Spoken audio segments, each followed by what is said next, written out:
Chuck Blair here.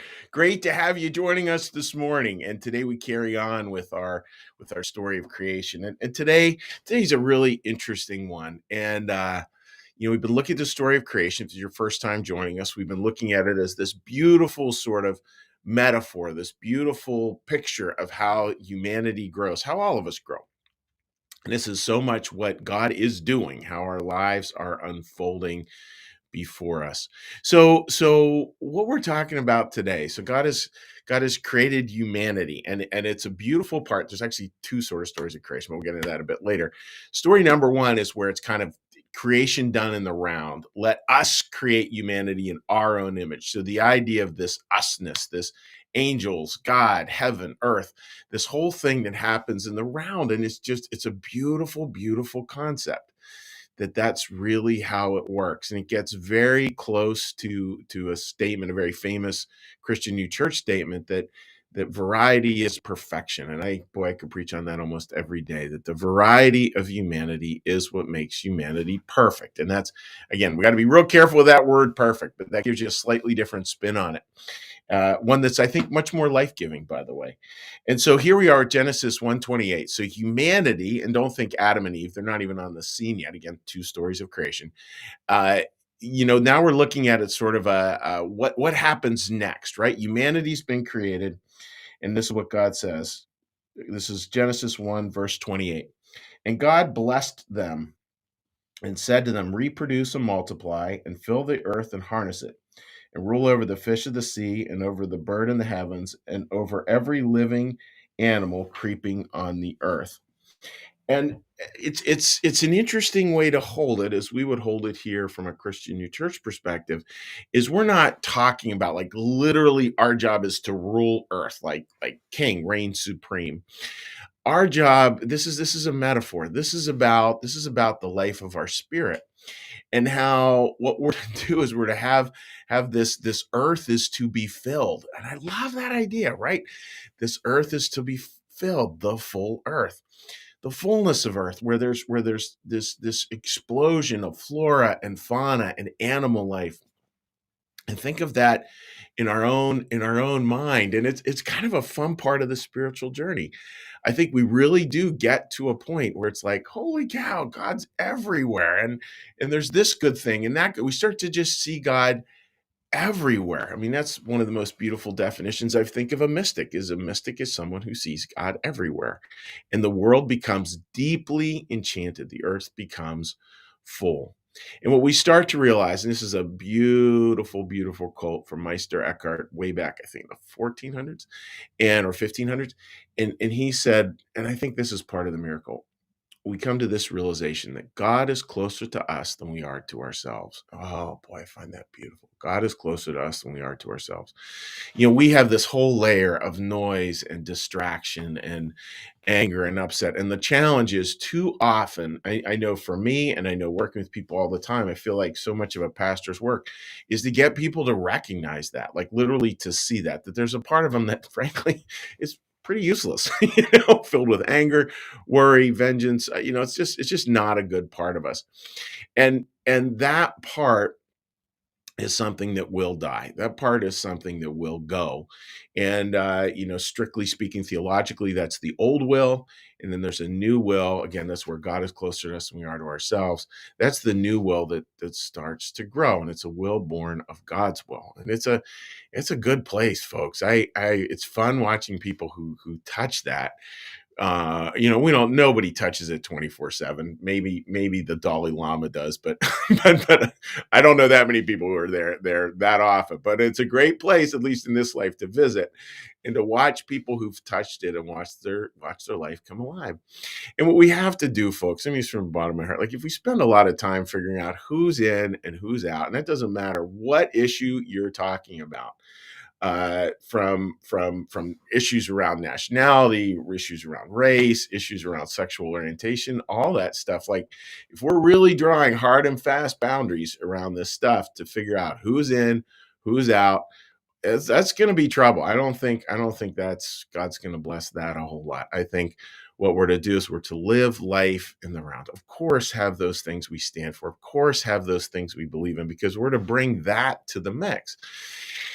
And when we do, and we can let go of our idea is border, but one author, I love this phrase, what one author called border control Christianity. When we let go of border control Christianity, boy, stuff starts to really grow. And there's beauty and this understanding that variety is perfection.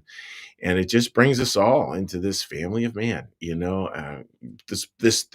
this body that God is very interested in us seeing and us serving. So that's my thought for the day, dear friends. I hope that that makes sense to you. And what we're going to do now is we're going to do a little meditation, a little prayer, a little blessing. And then when all that's done, what we're going to do is we're going to hop onto New Church Live's Facebook page and we'll offer any commentary there. We have a little, for those you join us for the first time, we run a little like dialogue after this share. So again, you can go on to New Church Live's Facebook page. I do look at the other formats, but I respond to those later and most often in writing. So with that, friends, let's get a little breath.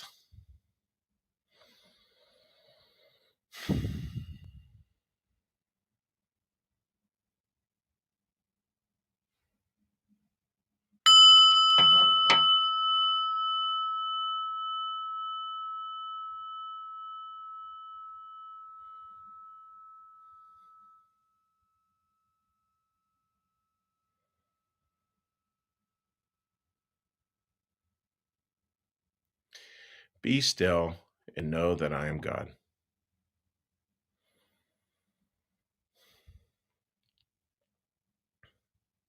Be still and know that I am.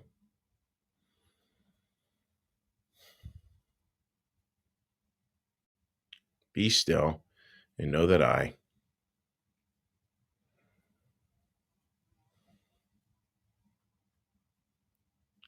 Be still and know that.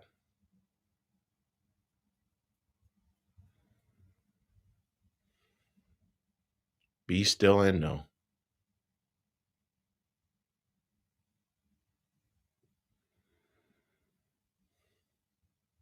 Be still and.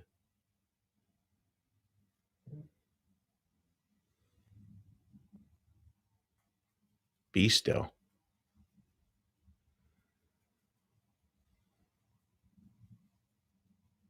Be.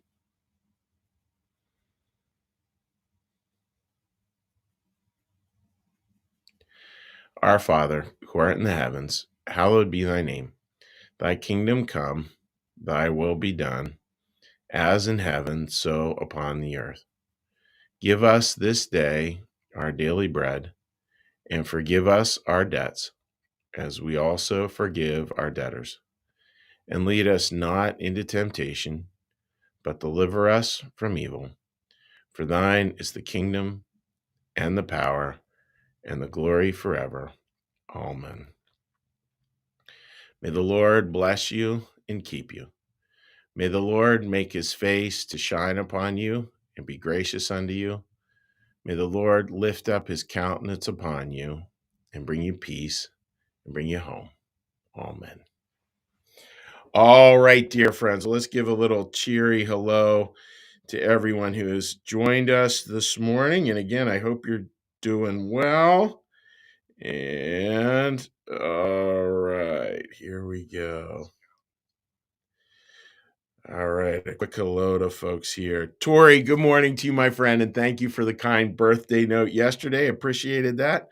Teresa, good morning to you, and looking forward to chatting in a little bit. Patricia, great to see you joining us this morning, too. Hope you are well. Kim, always good to see you joining us. Um, Sue, good morning from Ohio. Good morning from Ohio. Yeah. Shoot, there's someone else, Sue, who just got in touch from Ohio. Janine, is that right? There was somebody. I'm not remembering which name it was, who it was. Anyhow, there was someone else from Ohio who was tuning in, and I said, "Oh my goodness, you got to say hi to Susan." Steve, great to see you, buddy, and thank you for that very interesting, terrific note. And I totally agree with you about meeting. Sherry, great to have you joining us this morning, and good morning to you. Chad, good morning to my wider family. That is it, Chad. And isn't it good? Like, such a wider family. And I was even, Chad, talking to another Oklahoma Oklahoma connection this morning, actually online. Sherry, good morning to you, my friend, and thank you for that fun note. When you said, how long have we known each other? 40, 41 years, whatever it was, 41 years. Just thought, oh my goodness, that is so true. It makes me feel old. All right. Marcus, good morning to you. And Linda writes, hope you had a fun birthday. All is well in the world. Praise God. Totally agree with that. All is well. Famous last saying, all is well in all manner of well, which is a beautiful saying from a saint. So folks, wishing you all the very best. God bless. Have a great day. Take care.